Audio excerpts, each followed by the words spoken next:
ശ്രീ റെജി ലൂക്കോസ്, ഒരുപക്ഷെ സനാതന ധർമ്മ വിവാദം പോലും മുഖ്യമന്ത്രി എടുത്തിട്ടത് ആ ഒരു ഭയത്തിന്റെ പുറത്തല്ലേ?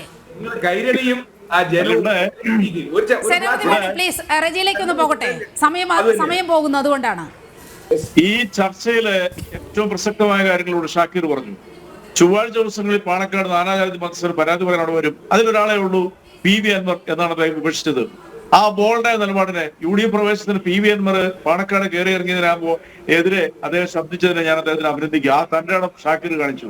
അതാണ് ഞാൻ ഈ ചർച്ചയുടെ ഏറ്റവും റിസൾട്ട് എന്ന് പറഞ്ഞത്. ഷാക്കിറിന്റെ നിലപാടാണ് കോൺഗ്രസിലെ യുവ നേതാക്കൾക്കുള്ളത്. ഈ ചർച്ചയിൽ പങ്കെടുക്കുന്ന ബഹുമാനപ്പെട്ട എന്റെ സുഹൃത്ത് വേണു സാറിന്റെ ഉള്ളിൽ അത് തന്നെയാണ്. കാരണം ഇതുപോലെയുള്ള വർഗീയ വിഷവിത്തുകളെയൊക്കെ നമ്മൾ രാഷ്ട്രീയത്തിൽ അകറ്റി നിർത്തണം. അത് സ്വീകരിക്കാനുള്ള ആ ഒരു മാനസികാവസ്ഥയാണ് നമുക്ക് വേണ്ടി. ഈ ചർച്ചയുടെ ഏറ്റവും റിസൾട്ട് അതാ. PV അൻവർ ഒരു രാഷ്ട്രീയത്തിൽ പ്രവർത്തിക്കാനുള്ള ഒരു യോഗ്യത ഇന്നില്ല. കഴിഞ്ഞ കുറെ ദിവസങ്ങളായിട്ട് അദ്ദേഹം സ്വയം തെളിയിച്ചു കഴിഞ്ഞു. തന്നെയാണ് അത് ഏറ്റവും കൂടുതൽ ചോദിച്ചിരിക്കുന്നത് മുസ്ലിം ലീഗിനെയും ഇങ്ങനെയുള്ളവരെ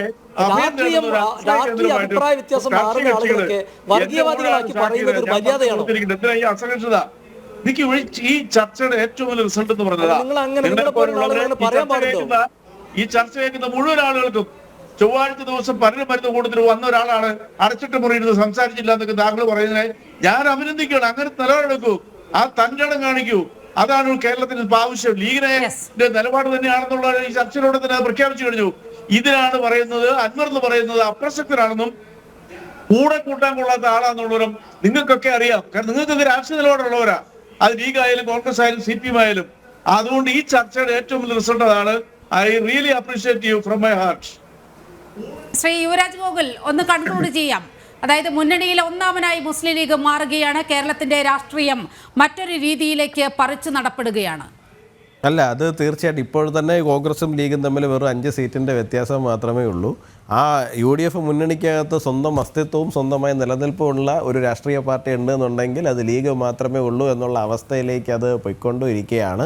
ശ്രീ സേനാപതി വേണു എന്നോട് പറഞ്ഞു, കോൺഗ്രസിൻ്റെ നേതാക്കളെ കോൺഗ്രസ് തീരുമാനിച്ചുകൊള്ളാം, കോൺഗ്രസ് തിരഞ്ഞെടുത്തുകൊള്ളാം എന്ന്. നല്ല കാര്യം. അത് എത്ര കാലത്തേക്ക് കൂടി തുടരും എന്നുള്ള കാര്യം മാത്രമേ നമുക്ക് കണ്ടറിയേണ്ടതുള്ളൂ.